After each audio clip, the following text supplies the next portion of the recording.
കോഴിക്കോട് വലിയങ്ങാടിയിൽ കോർപ്പറേഷന്റെ കെട്ടിടം തകർന്ന് 4 പേർ മരിച്ചത് നമ്മൾ ആരും മറന്നിട്ടില്ല. കാലപ്പഴക്കം ചെന്ന കെട്ടിടം തകർന്നു വീഴുകയായിരുന്നു. ഇത്തരം അപകടങ്ങൾ ആവർത്തിക്കരുതെന്ന് ആഗ്രഹിക്കുമ്പോഴും അതിനുള്ള സാധ്യതകൾ അവശേഷിക്കുന്നുണ്ട് എന്ന് പറയേണ്ടി വരുന്നത് അങ്ങേയറ്റം വിഷമകരമാണ്.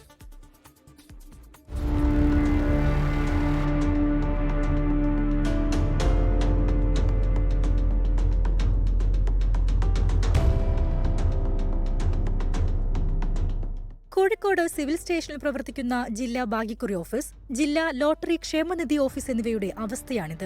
ജീവൻ പണയം വെച്ചാണ് ഇവിടെ ജീവനക്കാർ ജോലി ചെയ്യുന്നത്. ജില്ലാ ലോട്ടറി ക്ഷേമനിധി ഓഫീസിൽ കഴിഞ്ഞ വർഷം മാർച്ച് 1-ന് കോൺക്രീറ്റ് പാളികൾ അടർന്നു വീണതാണ്. ക്ഷേമനിധി ബോർഡ് ചെയർമാനെ അറിയിക്കുകയും ബോർഡ് മെമ്പർമാരെല്ലാം വിവരം അറിയിച്ച് അവരിവിടെ വരികയും നേരിട്ട് കണ്ടിട്ട് എത്രയും വേഗം ഇത് പരിഹരിക്കാമെന്ന് പറയുകയും 1 വർഷം ഇന്ന് കഴിഞ്ഞിട്ടും ഇന്ന് വരെ അതിൻ്റെ ഒരു ശോചനീയാവസ്ഥ പരിഹരിക്കാൻ സാധിച്ചിട്ടില്ല.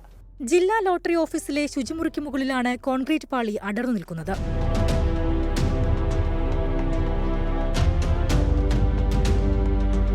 പരിഹാരമുണ്ടാക്കാനായില്ലെങ്കിൽ ശക്തമായ സമരവുമായി മുന്നോട്ടു പോകാനാണ് all Kerala lottery agent and സെല്ലേഴ്സിന്റെ തീരുമാനം. വലിയങ്ങാടിയിൽ കെട്ടിടാപകടമുണ്ടായതോടെ ഭീതിയിലാണ് ലോട്ടറി ക്ഷേമനിധി ഓഫീസ് ജീവനക്കാർ. അതുകൊണ്ട് തന്നെ എത്രയും പെട്ടെന്ന് ശോചനീയാവസ്ഥ പരിഹരിക്കണമെന്നാണ് ഇവരുടെ ആവശ്യം.